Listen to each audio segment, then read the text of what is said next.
नाही, हा प्रोजेक्ट पहिलं तर रद्द करायला लागेल, कारण ज्या पद्धतीने ज्या एका वेगळ्या उर्मटपणाने हा प्रोजेक्ट पुणेकरांना लादला जातोय. प्रतिष्ठित नागरिक बोलतात, इथे इंजिनियर्स बोलतात, अर्बन प्लॅनर्स, आर्किटेक्ट्स, पत्रकार सगळे बोलत आहेत, डोळ्यात एकच दिसत आहे.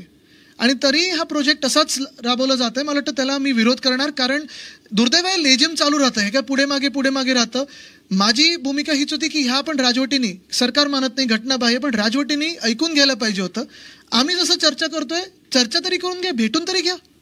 आयुक्तांनी भेटायला तरी पाहिजे, ऐकायला तरी पाहिजे ही मंडळी काय म्हणतात, मग बरं वाईट ते लोकांसमोर होऊ दे. असूही शकतं ना, कारण तुम्हाला आठवत असेल जेव्हा हा प्रस्ताव पूर्णपणे सियामधून पण पास झाला, तेव्हा जे आत्ता घडतं हे सियाला पण खरं दाखवली असती परिस्थिती, तर त्यांनी पण पास नसतं केलं. पण राज्य, ऐका ना, मी तेच म्हणतोय, जे प्रेझेंटेशन दिलं गेलेलं आहे, एवढं गोंडस प्रेझेंटेशन आहे, तुमच्या हातात जर मी दिलं तर तुम्ही मला वेडा समजाल, तुम्ही पण पास कराल. कारण पहिलाच त्याच्यात हेतू असा दिलेला आहे की हा फ्लड कंट्रोल प्रोजेक्ट आहे. दुसरं त्याच्यात दिलेलं आहे की आम्ही एक सुद्धा झाड कापणार नाही. मग तुम्ही बरं रे आदित्य वेड्यासारखं काय सांगतोय मला? कुठेही त्यांनी सांगितलं नाही की आम्ही नदीला अरुंद करू किंवा कॉन्क्रीट एवढं भरू. पण पुढे जेव्हा तुम्ही त्याच्या बायलाईन्स वाचत जाल किंवा आत्ता जे होते वाचत जाल, किंवा सियाक ही राज्याची सर्वात मोठ्या ह्या 2 संस्था असतात, सियाकमधून सियामध्ये जातं. सियामध्ये जर तुम्हाला परवानगी मिळाली म्हणजे तुमचा प्रोजेक्ट पास झाला. त्या बॉडीला जर तुम्ही फसवून दिलं असेल तर नगरसेवकांना तुम्ही फसवूनच दिलं. माझं तर म्हणणं हक्कभंग आला पाहिजे या आर्किटेक्टवर. बघा, मी सातत्याने बोलत असतो, बाकीच्यांचं मला माहित नाही, मी 2 वर्ष याच्यावर बोलत आहे आणि जे घडलंय ते आहे. पण आता पुढचं रोडमॅप काय, मला वाटतं आपण सगळ्या आपल्या वयोगटाचा पण लोकांनी विचार करणं गरजेचं आहे.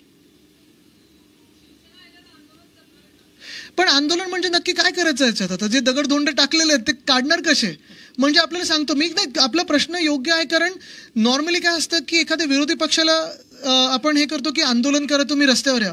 पण मुख्य गोष्ट ही आहे की आपण एखादं काम रोखू शकतो जेव्हा ते काम रस्त्यावर असतं. हे नदी पात्रात जेव्हा रात्री जाऊन डम्पिंग करतात वगैरे, उद्या आम्ही आंदोलन करू, केसेस घेऊ, हे सगळं होणार. पण मूलभूत जी गोष्ट आहे याच्यात की तुम्ही नदीचं जे वाट लावतात, जे खराब करत आहात, ते सरकारला कळणं गरजेचं आहे आणि ते आर्किटेक्टला करणं गरजेचं आहे. ते आम्ही प्रयत्न करत आहोत आणि सत्तेत असताना तर आम्ही सलीम अली बर्ड पार्क पूर्ण रिस्टोर केलेलं. साधारणपणे 150-200 ट्रक तिथून राडारोडा काढलेलं. ते परत तिथे डम्पिंग करण्यात काय अर्थ आहे? मी इथे बोटं दाखवायला आलोच नाहीये. बघा, मी तुम्हाला सांगतो, मी कधी आत्ता एक सुद्धा नाव घेतलं का?